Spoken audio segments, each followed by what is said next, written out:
Assalamualaikum warahmatullahi wabarakatuh. Perkenalkan, nama saya Dodi Adi Setiawan, Prodi Pendidikan Biologi FP MIPA IKIP Jember.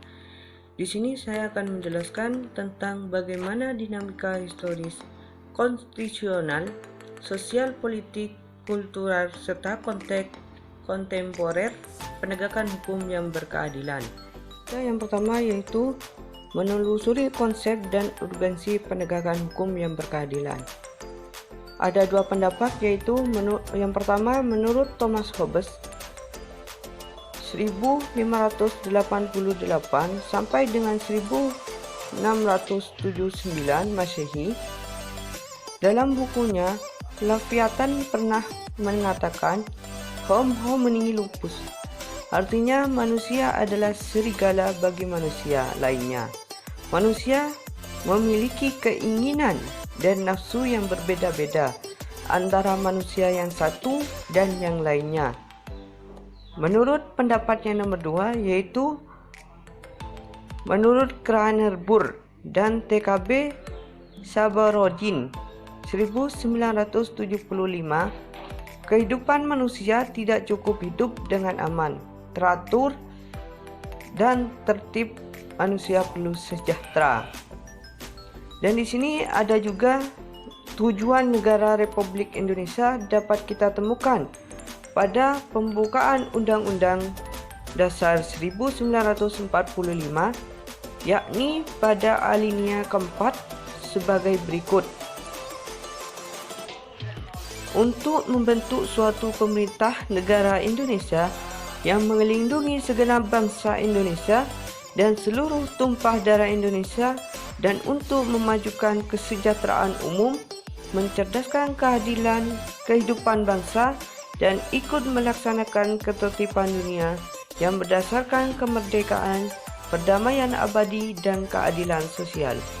Dari bunyi alinea keempat pembukaan Undang-Undang Dasar Negara Republik Indonesia 1945, ini dapat diidentifikasi bahwa tujuan negara Republik Indonesia pun memiliki indikator yang sama, sebagaimana yang dinyatakan Kraener-Burr, yakni yang pertama melindungi segenap bangsa Indonesia dan seluruh tumpah darah Indonesia, yang nomor dua memajukan kesejahteraan umum, yang nomor tiga mencerdaskan kehidupan bangsa, dan yang nomor empat ikut melaksanakan ketertiban dunia yang berdasarkan kemerdekaan, perdamaian abadi, dan keadilan sosial.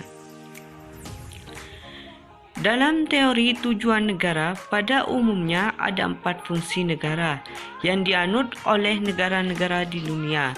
Yang pertama yaitu melaksanakan penertiban dan keamanan. Yang nomor dua, mengusahakan kesejahteraan dan kemakmuran rakyat. Yang nomor tiga, pertahanan. Dan yang nomor empat, penegakan keadilan. Yang B, alasan mengapa diperlakukan penegakan hukum yang berkeadilan. Yang pertama yaitu perilaku warga negara, khususnya oknum aparatur negara, banyak yang belum baik dan terpuji, seperti masih ada praktik KKN, praktik suap, dan perilaku premanisme dan perilaku lainnya yang tidak terpuji. B.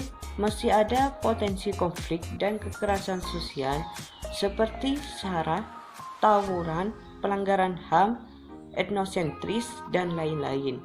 C. Maraknya kasus-kasus ketidakadilan sosial dan hukum yang belum diselenggarakan dan ditangani secara tuntas. Yang D, penegakan hukum yang lemah karena hukum bagaikan pisau yang tajam ke bawah tetapi tumpul ke atas. E, pelanggaran oleh wajib pajak atas penegakan hukum dalam bidang perpajakan. Yang C, menggali sumber historis, sosiologis, politis tentang penegakan hukum yang berkeadilan di dunia, di Indonesia. Yang pertama yaitu keadilan. keadilan merupakan unsur yang harus diperhatikan dalam penegakan hukum, artinya bahwa dalam pelaksanaan hukum, para aparat penegakan hukum harus bersikap adil. Yang kedua, kemanfaatan. Selain unsur keadilan, para aparatur penegakan hukum dalam menjalankan tugasnya mempertimbangkan agar proses penegakan hukum dan pengambil keputusan memiliki manfaat bagi masyarakat. Yang C, kepastian hukum. Unsur ketiga dari penegakan hukum adalah kepastian hukum. Artinya, penegakan hukum pada hakikatnya adalah pelindungan hukum terhadap tindakan sewenang-wenang. Nomor 2, lembaga peradilan. Yang A, peradilan agama. Peradilan agama terbaru diatur dalam Undang-Undang Nomor 50 Tahun 2009 sebagai perubahan kedua atas Undang-Undang Nomor 7 Tahun 1989. Yang B, peradilan militer. Wewenang peradilan militer menurut Undang-Undang Darurat Nomor 16 atau 1950 yang telah diperbarui menjadi Undang-Undang Nomor 31 Tahun 1997 tentang peradilan militer. Yang C, peradilan tata usaha negara.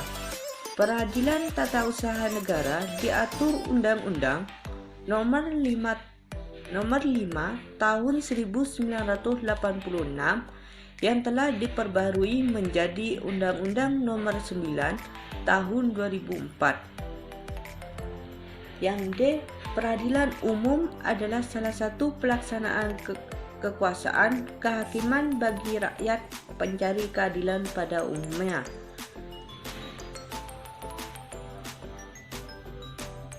Hukum material adalah hukum yang memuat peraturan-peraturan yang mengatur kepentingan-kepentingan dan hubungan-hubungan yang berupa perintah-perintah dan larangan. Yang kedua, hukum formal atau disebut juga hukum acara, yaitu peraturan hukum yang mengatur tentang cara bagaimana mempertahankan dan menjalankan peraturan hukum material. 1. Lembaga penegak hukum. Untuk menjalankan hukum sebagaimana mestinya, maka dibentuk beberapa lembaga aparat. Yang pertama, kepolisian. Kepolisian negara ialah alat negara penegak hukum yang terutama bertugas memelihara keamanan dan ketertiban di dalam negeri.